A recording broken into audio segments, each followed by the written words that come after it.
Hello, my name is Pragya Chaudhary and I'm a member of Health Needs RX, an organization with a mission to mitigate health disparities through educational video content and information guides on essential topics such as chronic diseases, mental health, respiratory illnesses, health literacy, and more to help people optimize their health. We also strive to spur discussion on health disparities and the state of them today through our blog MedQuity and this very podcast discussing disparities.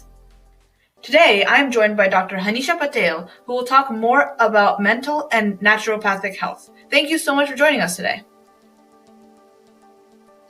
Hi, thank you so much for having me. I'm so excited to be here. So my first question is, what is a naturopathic doctor? Yeah, so a naturopathic doctor, we practice naturopathic medicine, of course. So naturopathic medicine, I'll explain what that is. Naturopathic medicine is a distinct primary healthcare profession that combines the wisdom of nature with the rigors of modern science.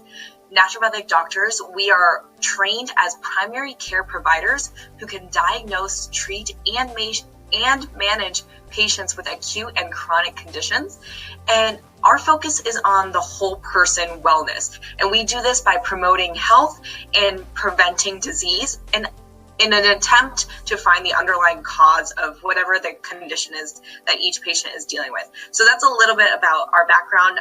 In terms of our education, we do go through 4 years of medical school after undergrad. It's about 2 years of the conventional basic sciences, and then 2 years of clinical rotations with a little bit more emphasis on different modalities of treatment like nutrition, herbal medicine, supplementation, physical medicine, and homeopathy.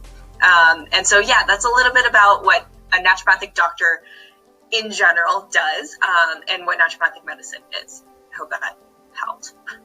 Well, it did. That definitely cleared some things up. Naturopathic doctor isn't something we typically hear in our day-to-day, but it is something that floats around in the general consciousness. Like, it's something that exists, but maybe people don't quite know what it is. So your definition really does help.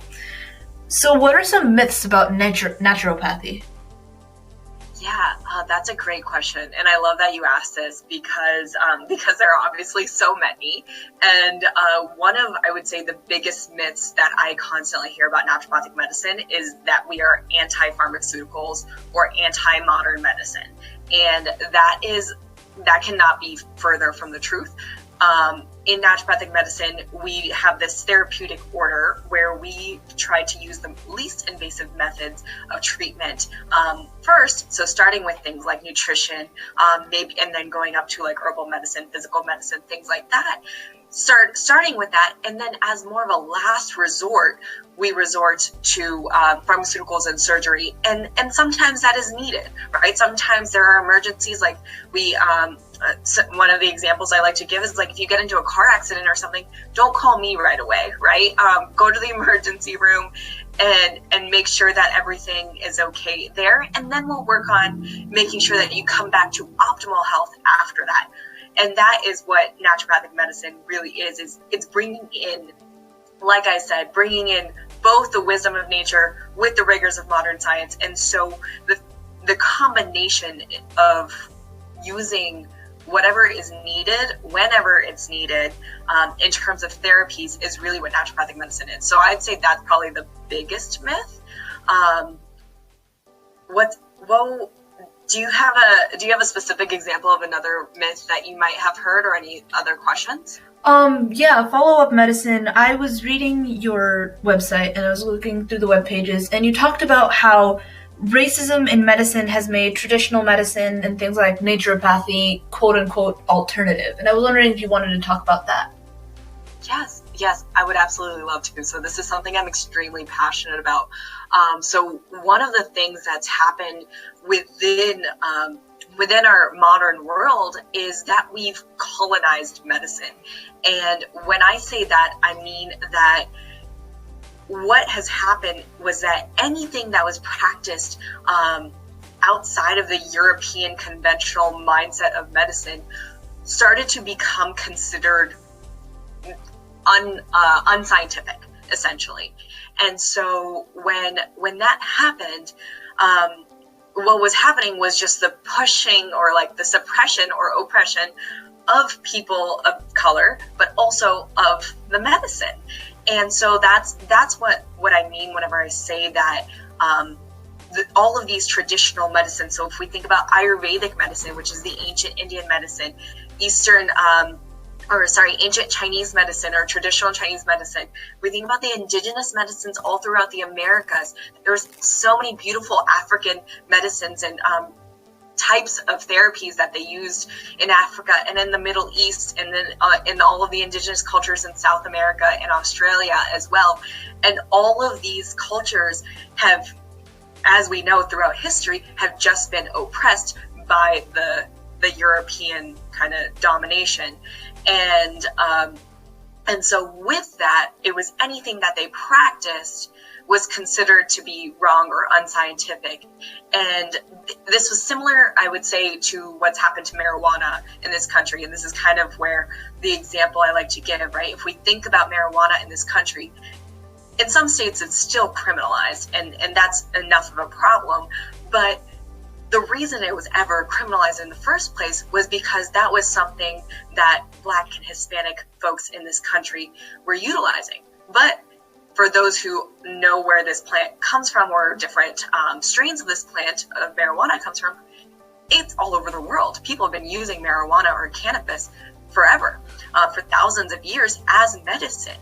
And only now, after over 100 some years, is it actually okay to even do research on marijuana, let alone actually be able to use it as medicine the way it was intended to use.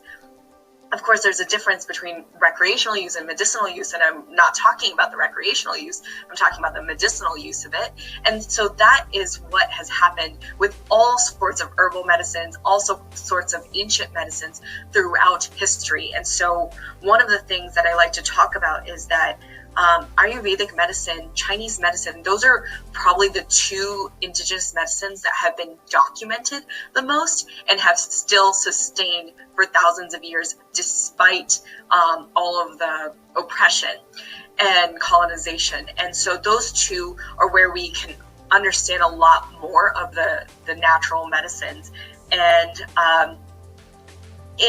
in those, both of those medicines talk about how food is medicine.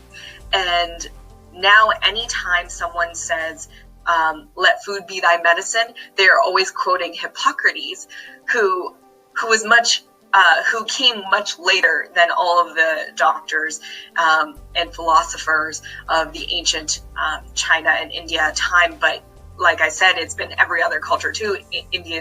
Ayurvedic medicine and Chinese medicine are just the most documented and that have sustained. And so that's kind of what I mean by that.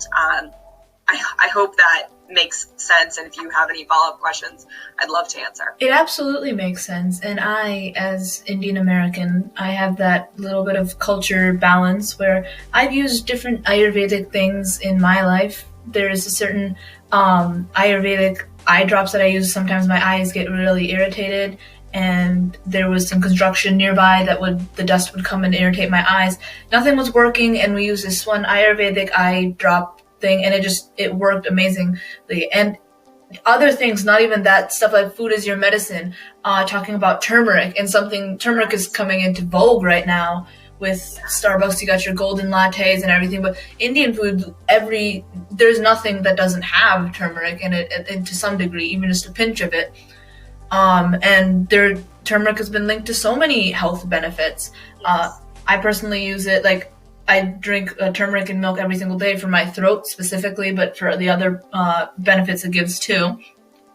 And I definitely think that, as you said in the article, and as you're saying right now, stuff like that, as medicine has been colonized and everything that was indigenous, things that people were doing before white people came, that kind of became alternative. First it was frowned upon, and now it's quote-unquote exotic. Yes, exactly. And that turmeric is one of my favorite examples of that, because as you said, it's become such a trend. It's so, Starbucks has golden lattes now, right? So when Starbucks has it, then it's officially cool, which is kind of crazy. But yeah, like you said, our families, I'm also, as an Indian American, we've been drinking that haldi doodh or golden milk, yes, haldi doodh, since I was a kid. But what is crazy is that we see even, this is what like always like upsets me a little bit, is we see even in India and China, there's been that suppression of the ancient medicines because of, again, the colonization that's occurred. And we see, and so now what we see is until a Western or a white person, essentially, with, just really being completely frank and just completely straightforward, it is really until a white man confirms that this actually works, we don't consider it valid, whether it's this country or most of the world, because and that's exactly what happened with turmeric, right? For thousands of years, Indians, Chinese people, even they've been using it in Africa and the Middle East also. Like, it's not even just where we come from. They've been using it everywhere for thousands of years for its medicinal benefits. But it wasn't until the white man came and said that, oh yeah, turmeric is good for you. I mean, to be fair, there have been I think there's over 50,000 studies on turmeric now. So that's what it took in order for people to be like, okay, yes, turmeric is good for you. And now I see conventional doctors recommending turmeric to their patients when they have things like arthritis and stuff, which is really cool. But at the same time, we're taking away the fact that we have been incorporating this in all of our foods. And that is, like, Indian food has just like full of spices all over the place, and we're learning about each and every spice and all of its benefits now, from cumin to coriander to cardamom, how they support our gut health or our brain health or our mental health even. And so we're learning more and more about all of these wonderful herbs that we just throw in our food every day, and that is what preventative medicine really is. Absolutely. And talking about how naturopathic health has been long suppressed and things like that, what are some disparities that you see as a naturopathic doctor in terms of naturopathic health?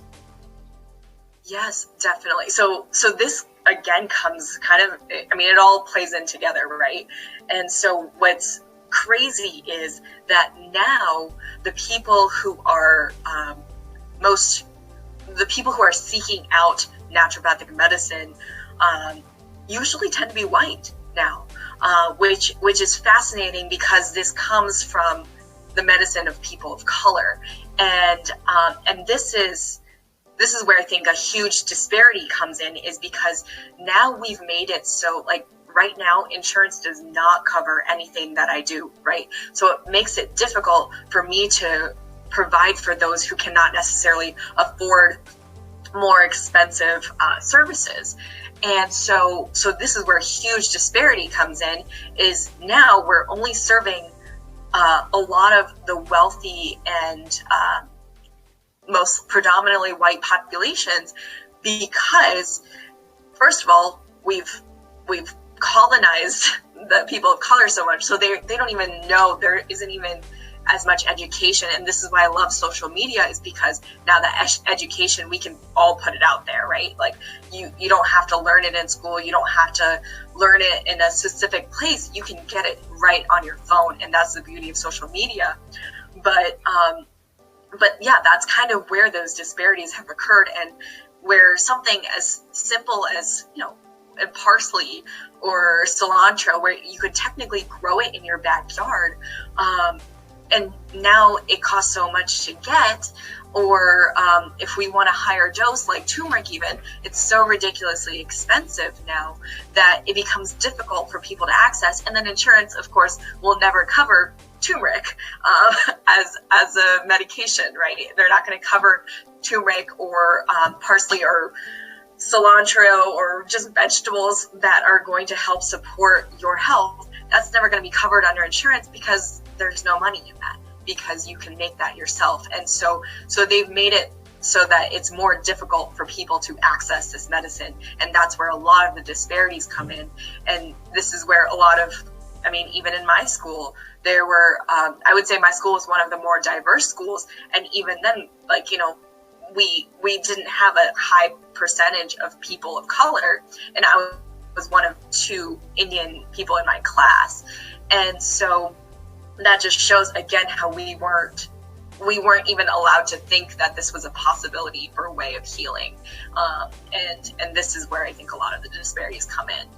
Absolutely. And yeah, I've seen that too with the commodification, basically, of things like turmeric and even things like coriander and parsley, how those are fresh produce is expensive and it's not necessarily easy to come by, especially not in a medicinal use. And then you're going and it needs to be organic, and that's a whole other issue with how we've completely ruined the agriculture in this country, and we continue to do it in other countries, but I won't get into all of that right now. But I definitely get really passionate about it, because that is a lot of what we do. Is we take something here and essentially ruin it, like agriculture, and then whenever it becomes illegal here, like there are a lot of pesticides that are now illegal in the United States, these big corporations will go to more vulnerable nations that are in countries in Africa or India, and then now these countries are using these pesticides because they think it's a way that they can save money and make more money, and they're actually essentially doing the same thing that we've done here, where it's just ruining our food. Absolutely, yeah. Talking about things like pesticides, how those things it's just not healthy, period. And how even like stuff like a naturopathic lifestyle, naturopathic health, these things are slowly becoming more and more things for people who can afford it, when they were supposed to be things that you could do yourself. I love how you said that these are things that you make yourself. It's why insurance wouldn't necessarily cover it. It's because you can make it yourself. But the problem is how many people can afford to make it themselves now, which is somehow counterintuitive. Right, and that's and it is extremely counterintuitive, and that's the problem that we are dealing with in this nation and the world, because we usually in the United States, what we tend to do is whatever problem we have, we like to spread it to the world, right? Unfortunately. So yeah, and I mean, growing those organic foods, or like what I always recommend, trying to go to the farmers markets and things like that, and it just is more expensive to get it from even local farmers, because if they're growing organic food, it's more likely that those foods are going to go bad, and it's not going to quote unquote look as nice, and then it might not be able to sell, and so then they have to increase their prices, because now they're competing with like genetically modified foods that look perfect every single time they come out, and that's kind of where that world has fully shifted. Yeah, of course. And so going slightly, zooming out a little, so I understand naturopathic health is very holistic. You think about how each of the body systems affect each other, things like hormones and stuff like that. Yeah? Mm-hmm. Yes, very much so. So I want to talk about some of those connections. For example, what are some ways that stress and mental health affects a person's gut health? Oh, I love that question. So yeah, some of my like main specialties whenever I practice and the patients that I see usually deal with some gut health issues, hormonal health issues, and mental health issues. And that honestly became my specialties because I realized how interconnected all of those 3 things were, and pretty much all of my patients were coming in with hormonal imbalances, gut dysfunction, and then mental health stuff going on. And so I was like, this needs to be what I focus on, because it just makes a huge difference. And so when it comes to stress and gut health more specifically, I'm going to start by saying that, like you said before, everything is connected, and that is the way we view things in naturopathic medicine. So if you did come to me and say you had a diagnosis of IBS, you have constipation, alternating diarrhea, maybe some bloating, gas, you'll get some abdominal pain, I'm not just going to stop there and be like, all right, so here's some remedies that are going to help support your gut health. I'm going to start asking you, Well, of course, what are you eating?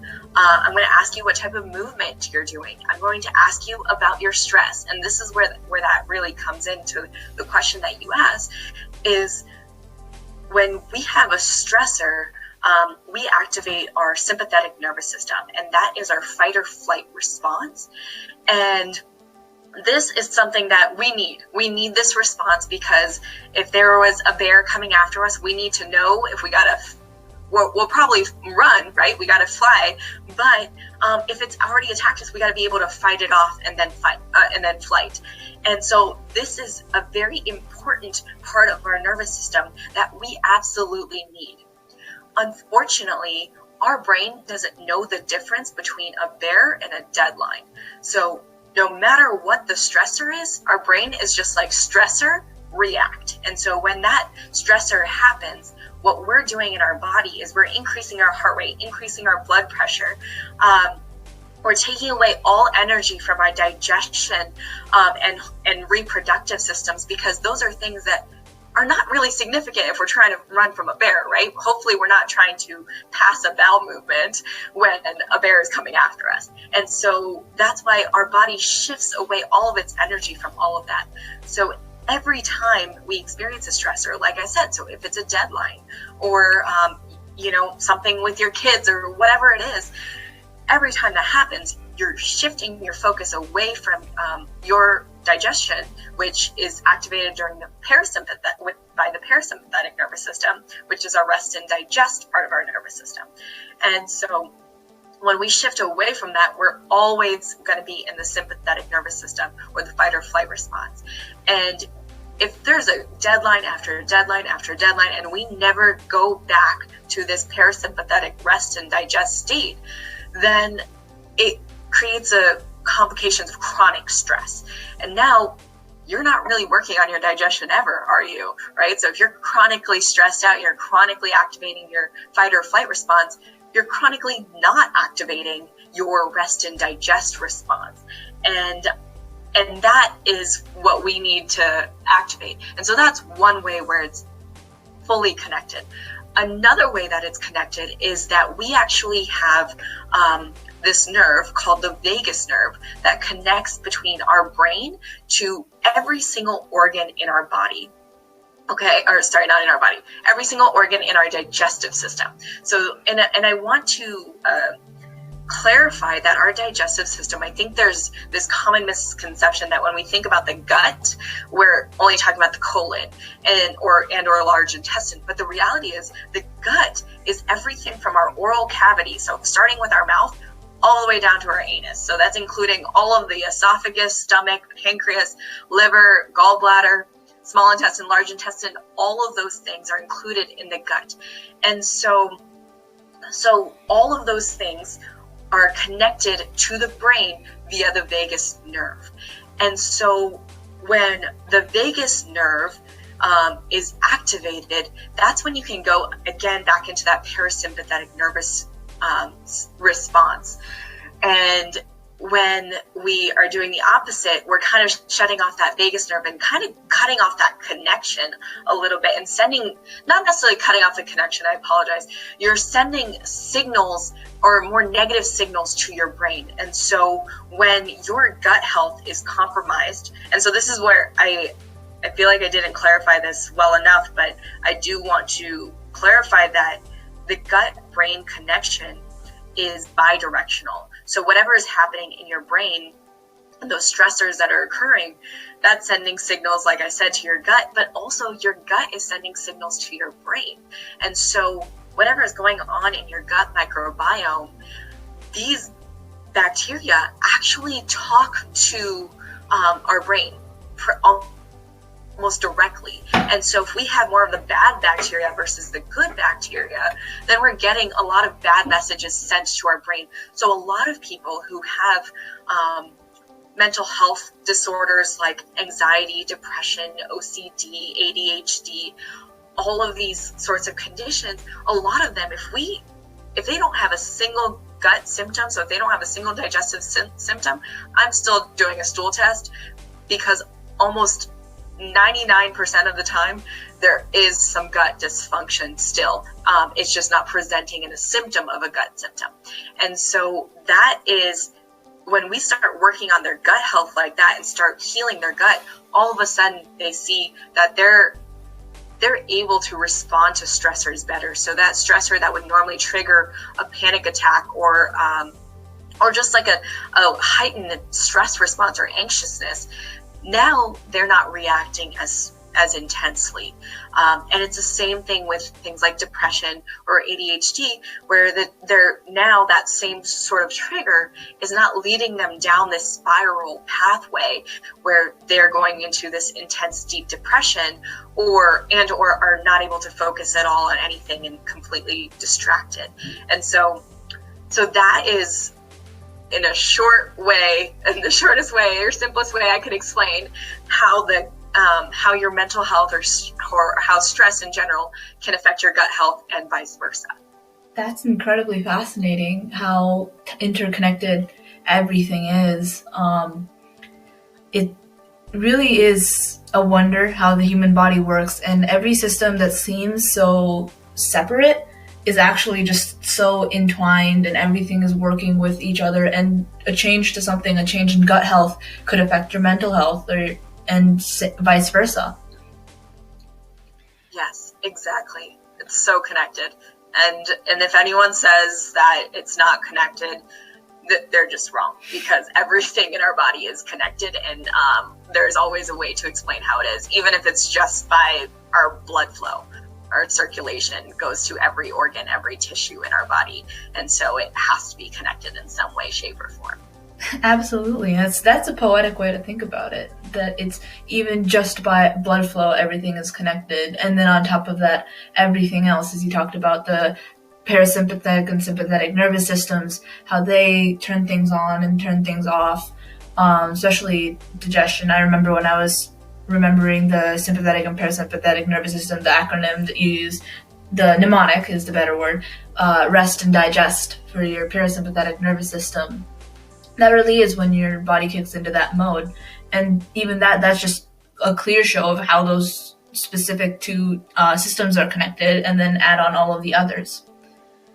Yes, exactly. And there was a time, I would say the world we live in today is more driven towards chronic stress, but there was a time before when if it was like a bear or something coming after us, we would eventually be away from it and then go to our families and family and friends and be able to just activate parasympathetic mode right away. Unfortunately, even especially now after everything with Corona and most people working from home, it's hard to turn that off. And that's one of the things that I really do emphasize a lot with my patients and anyone who follows me is like being able to set boundaries for yourself. Like, okay, this is time for work. This is time for play. This is time for, household things. Just kind of setting those boundaries for yourself in general. Absolutely. And talking about chronic stress from the outside world, could we talk about the connection between stressors such as neighborhood violence and biological stress, how those two things would be connected? Oh, yes. So I think this would go into trauma.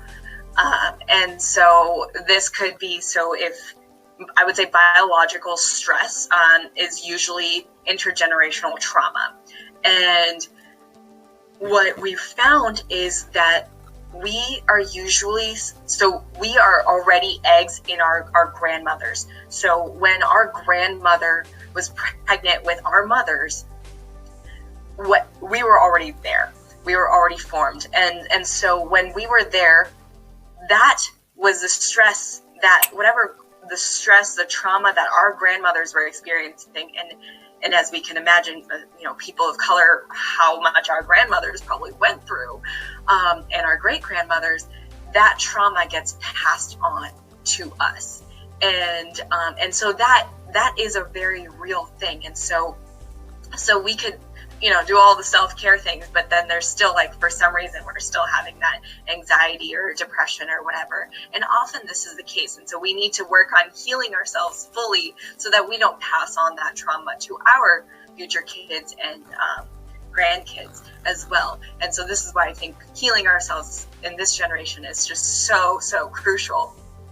But when it comes to neighborhood violence or any sort of traumatic events that might occur around you, so whether that's violence that you see or violence that's towards you, or sexual assaults, things like that, those are things that can trigger a response to another level. So we talked about the fight or flight response. There's a third one when it comes to the sympathetic nervous system that we didn't really get into, and that's freeze. And so oftentimes what we'll see is people who've experienced any sort of PTSD have completely blocked out that memory, and they don't even remember it, because in that moment, whenever they were experiencing that trauma, they completely froze, and it was as if life had stopped. And so we'll see that a lot as well. And so with those with PTSD, it becomes, it's similar to anyone dealing with any sort of depression in general, but it becomes actually working through that trauma and getting through that. And that is never easy. And that's something that I think is essential to get through that trauma in order to finally heal and then experience an abundant and fulfilling life. Absolutely. And those are some really, really strong words that I hope our listeners come away with. And yeah, trauma can really dysregulate the body, dysregulate every system. So talking to your doctor, especially when you have that kind of trauma, which again, talking to a doctor can be a privilege that not many can afford, but if you can, talking to a doctor, making sure that you are getting the right treatment to make sure that you stay in the best health. Yes, exactly. And I think what's difficult for so many people is that most doctors are not necessarily open to listening, or they just don't have time to listen because they're so overbooked. And so they spend like maybe maximum of 15 minutes with their patients, and they're just constantly seeing patient after patient. So how do we really get into trauma and what you've been dealing with in 15 minutes? Like I just met you, right?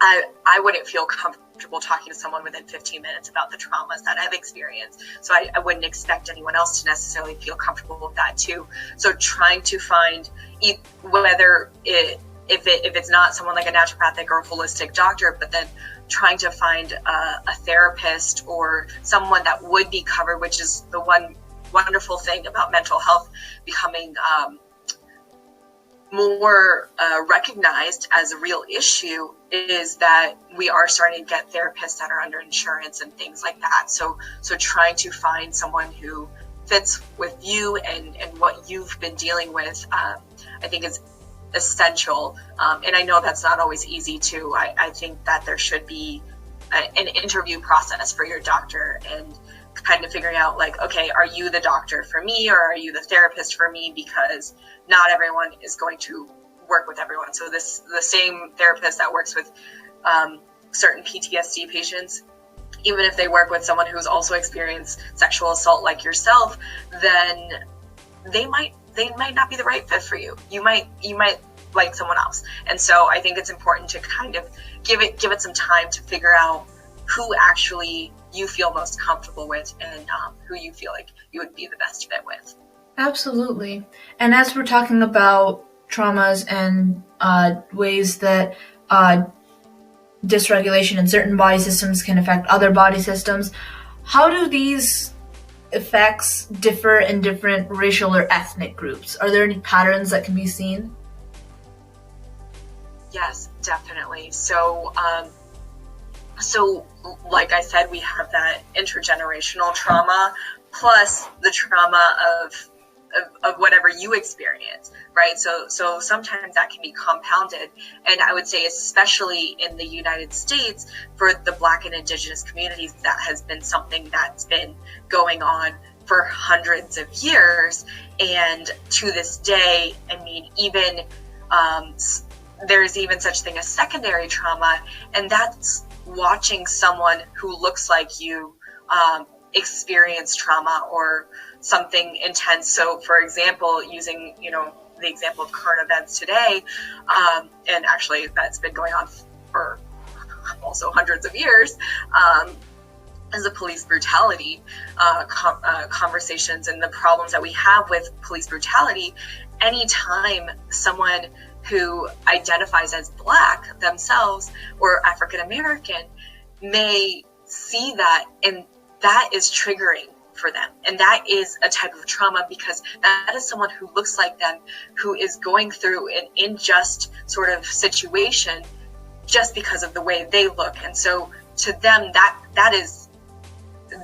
could be them, right? And so that is a secondary trauma, and so that is also very real and extremely prevalent, like I said, mostly in the Black and Indigenous communities here, because Indigenous people have kind of been through a very similar path in the United States, but have almost been, this is why we actually don't see that many Indigenous people in general, because they've almost been completely wiped out, and the ones who are still here have been so oppressed and put in positions where so many people don't have proper access to education anymore, and don't have the proper access to healthcare and all of these basic needs that we all have as humans.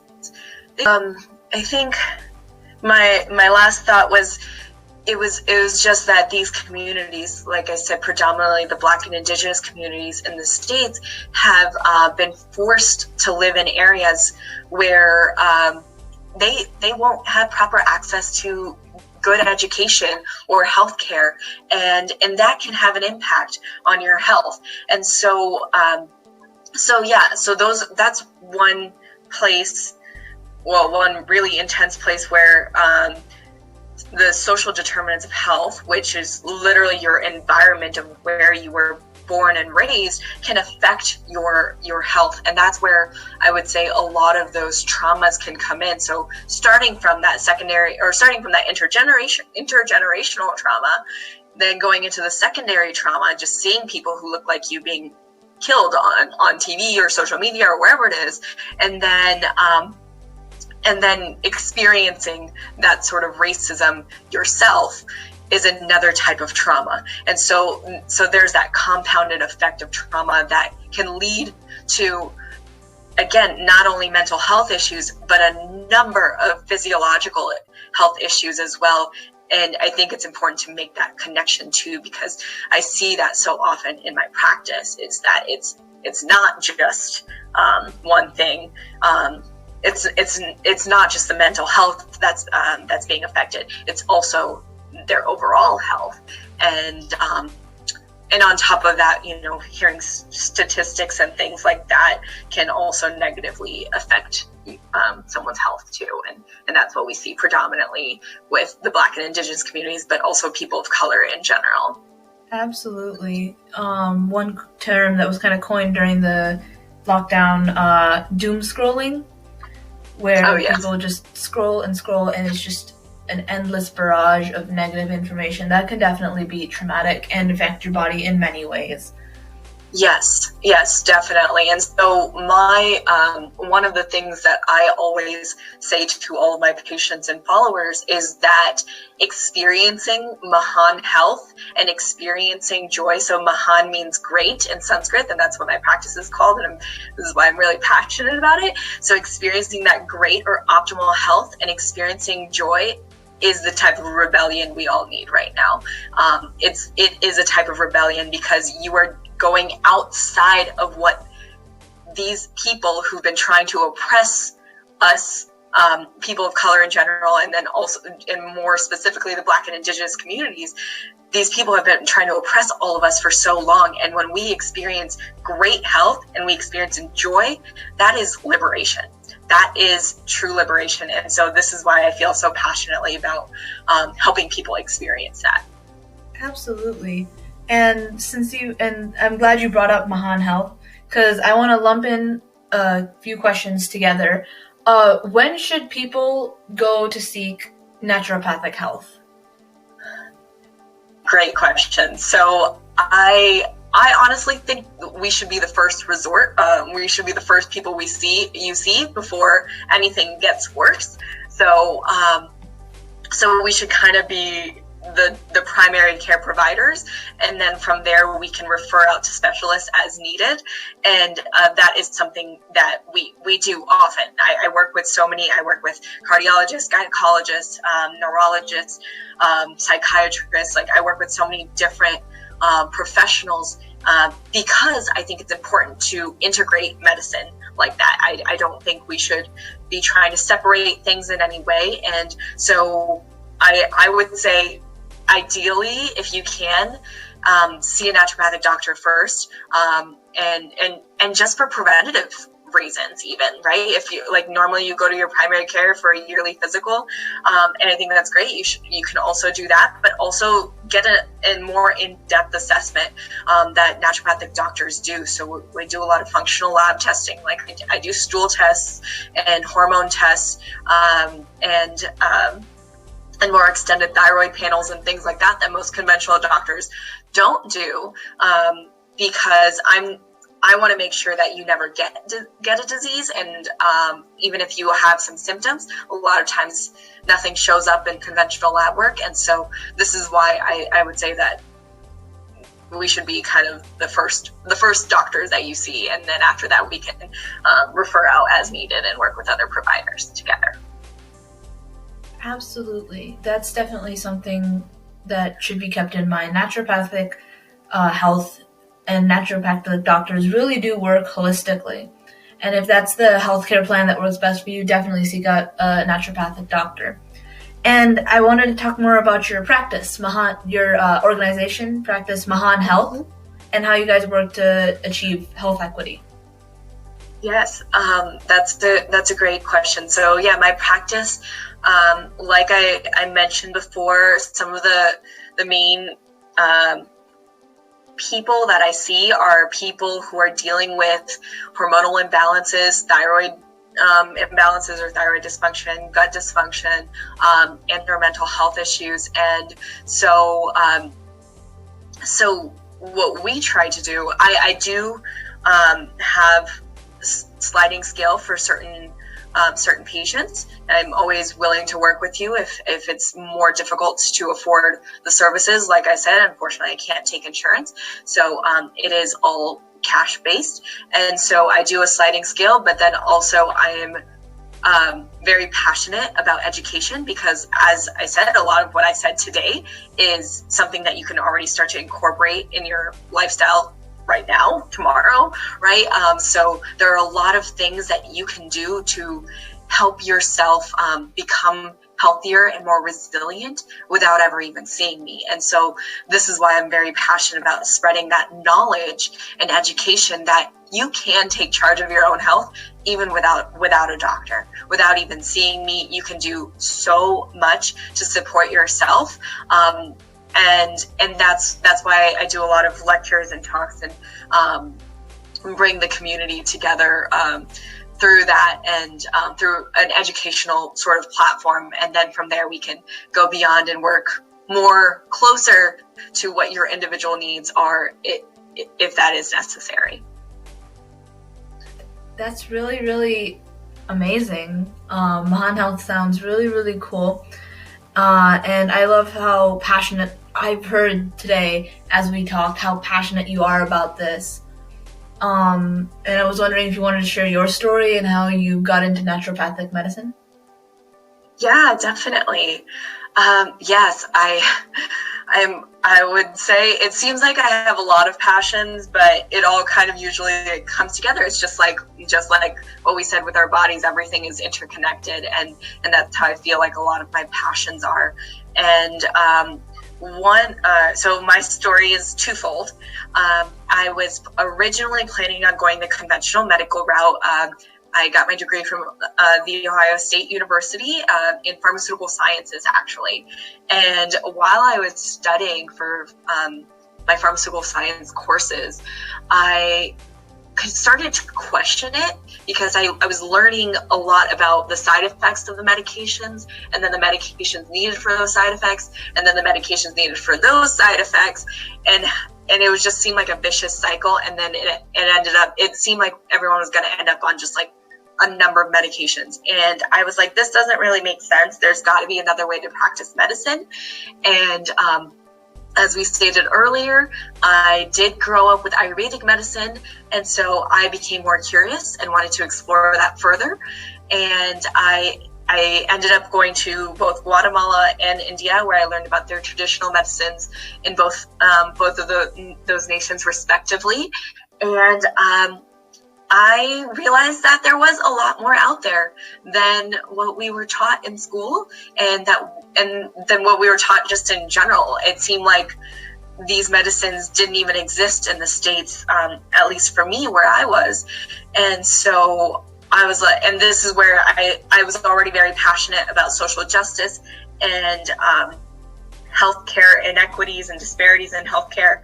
And this is where I learned that it went so much deeper than the surface of what we even see when it comes to those disparities in healthcare. And so then I wanted to learn more, and I was like, okay, the way I want to practice medicine is with using indigenous medicines, with using nutrition and movement and herbal medicines and homeopathy or whatever. I didn't even know what homeopathy was, but whatever it is, I wanted to learn more, and whatever else could be out there, I wanted to stay open to it, because there's no way any of us is ever going to know everything. And there are so many cultures in the world who practice so many different types of medicines that are probably effective, or at least work for some people. And so yeah, I got really passionate. So that's one way of how I got into this. But I also had my own health issues. So I actually, since I was born, I've had digestive issues. I was pretty much constipated since I was born. Had a lot of abdominal pain, bloating, where I would have a bowel movement maybe once a week, and it was very uncomfortable, as you can imagine. I also had a lot of back pain since I was 9 years old, and joint pain starting in my teenage years, as well as I never had a normal cycle. So I had a lot of hormonal imbalances. I would skip my period every few months.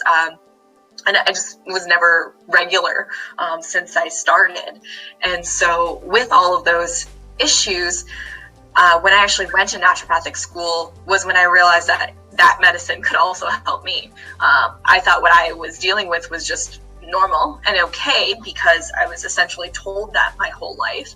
And so I thought, like, okay, like, you know, I'm just supposed to feel terrible after I eat salads. Like, even if I'm trying to eat healthy, like, I'm supposed to feel terrible. Okay, that must be normal.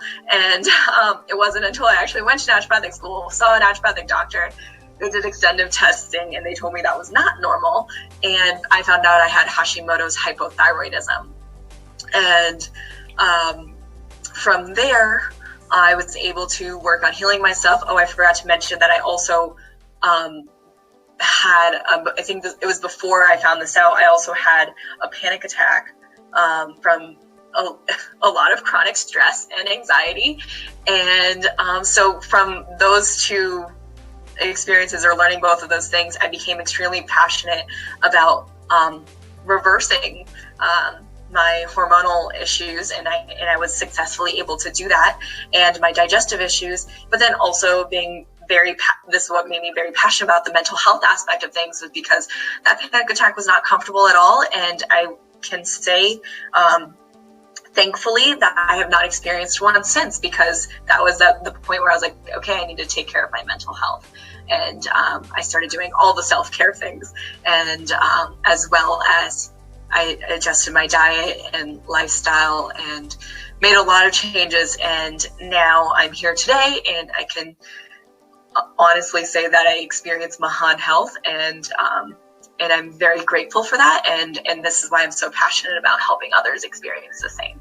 That's a really, really inspiring story, talking about how this just proves that this stuff isn't just, as we were talking about earlier, quote-unquote alternative or quote-unquote exotic. It helps. It's real. Right. It works. even if we're taught that, it's kind of like, it's just coriander, it's just turmeric, or it's not just those things, it is those things. And you can have both. You can have quote unquote conventional medicine or the modern medicine, and you can have naturopathic medicine, and they can both work. And it's a really inspiring story, and I love Mahan Health, as I've said, both that you have Mahan Health and that you help people have Mahan Health, and you practice Mahan Health. Yes, yeah. And actually, wait, I want to give a quick story about how, like, it's not just turmeric too. Like, I'm saying that one because that's like my personal favorite. I say it, I use it. And I guess this is my personal connection to this, is that's kind of my go-to thing. It's how I help myself. It's how I incorporate this into my lifestyle. Right. And that's the thing, is all of these things are medicine. Every time I do yoga, every time I do my like strength training workouts, every time I meditate, all of this is medicine.